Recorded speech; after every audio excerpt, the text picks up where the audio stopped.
Assalamu alaikum. Hello. Welcome to the channel The Twins Academy. Now we will discuss the another important part of the nuclear physics, and the subtopic is half-life. Usually students found it very difficult to solve the questions related with this concept, but I will try my level's best to explain it in a very easy way. So let's start the questions. I have divided the questions of half-life into two parts: without calculation questions and definitely with calculations questions. So let's start the questions which can be solved without any further calculation. Which graph shows how the count rate for a radioactive substance varies with the time? We already know that the graph between the count rate and time is inversely proportional. So it's mean that these two graphs are not possible, since the line is a straight line, while the relation between count rate and time is inversely proportional. So these two possibilities are there, A or option B. Now we know that whenever there is a half-life, then the time of half-life remains same for the same element.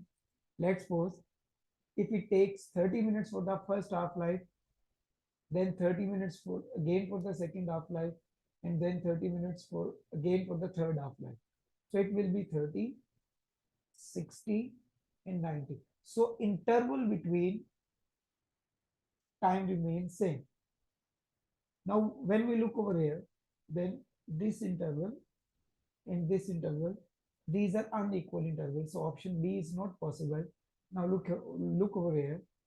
This time interval and this time interval, these two time intervals are equal. So it's mean option A is the correct answer.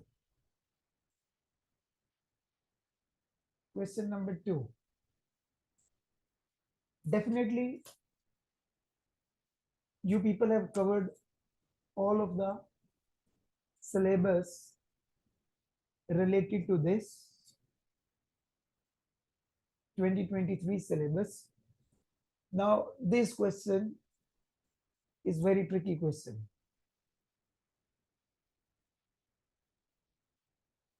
Which variation would produce a graph of the shape count rate against radioactive decay? We already know that its graph will be like this. So it will be inversely proportional curved shape. Pressure and volume, they have the same graph as well. The shape of the graph will be the same.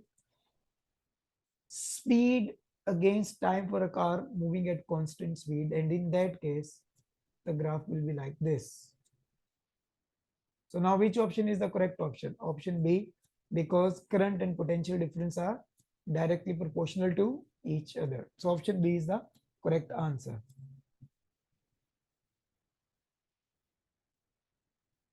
Different elements are given and their half-lives are also given as well. The changing count rate of one of these radioactive includes is shown in graph. Okay, now if we will look at the times given on the x-axis, the duration will be 20, 40, 60, 80, 100 and 120 seconds. So it's mean that this option as well as this option is not possible, since it is related with 10.6 hours and it is related with 1600 seconds. Now we will look upon these two options. What I will do, I will select 60 from here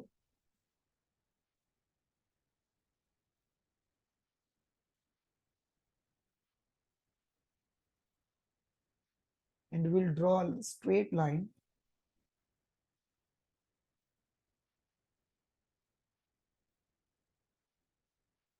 So it's almost 6, and then what is the half of 60? Half of 60 is 30.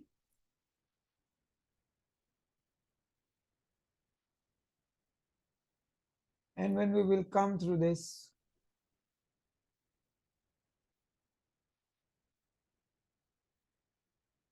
then almost it will be 56. Now, what is difference between 56 and more or less it is 50? So it is close to Rn, radon. So which option is correct? Option B. Now you got the method that I have selected 60 and then half of 60 is 30. You can select 40 and 20, 30 and 15 as well. So it depends on you, but make sure that you have to select the half of the values. Which graph shows the count rate of a radioactive isotope that varies with time? Definitely straight line graphs are not possible since count rate and time are inversely proportional to each other. So option A is correct answer. Next question. A radioactive isotope C14 emits a beta particle.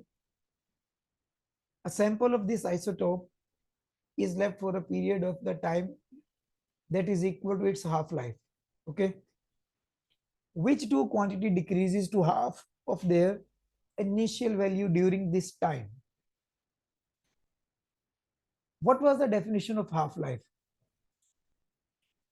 Half-life was the time during which half of the nuclei of an atom decays. So protons, no.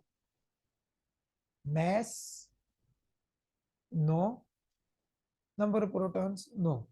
So the number of C14 nuclei and the decay rate.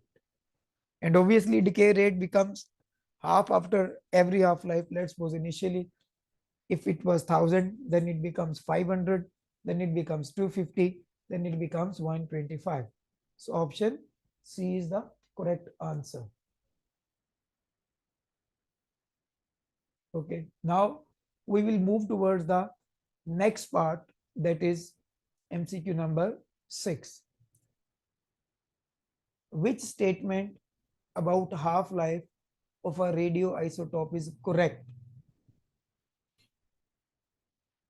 Now we will go through all these options one by one and let's see that what happened. Half-life changes as isotope decays. Half-life never ever changed for a particular element. Half-life always remains constant. Let's suppose if an element takes 30 minutes to becomes 1 half, then again it will take the same time 30 minutes to becomes 1 half once again, and again it will take 30 minutes to becomes 1 half third time. Half-life is the time, okay, it takes for the nucleon number.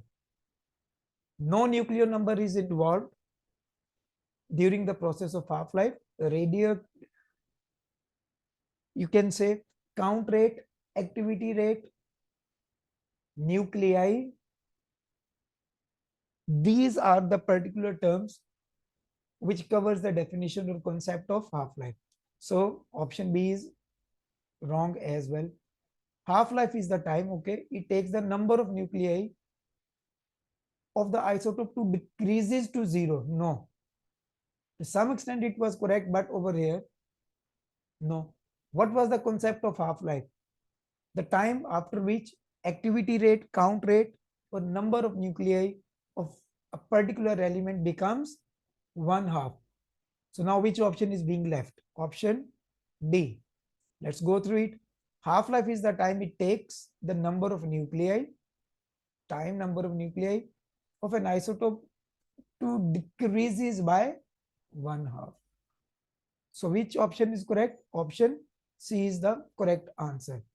So I hope so that now you will be able to solve the questions of half-life without calculation. So I will continue the calculation question in next video. Take care. Bye bye. Assalamu alaikum.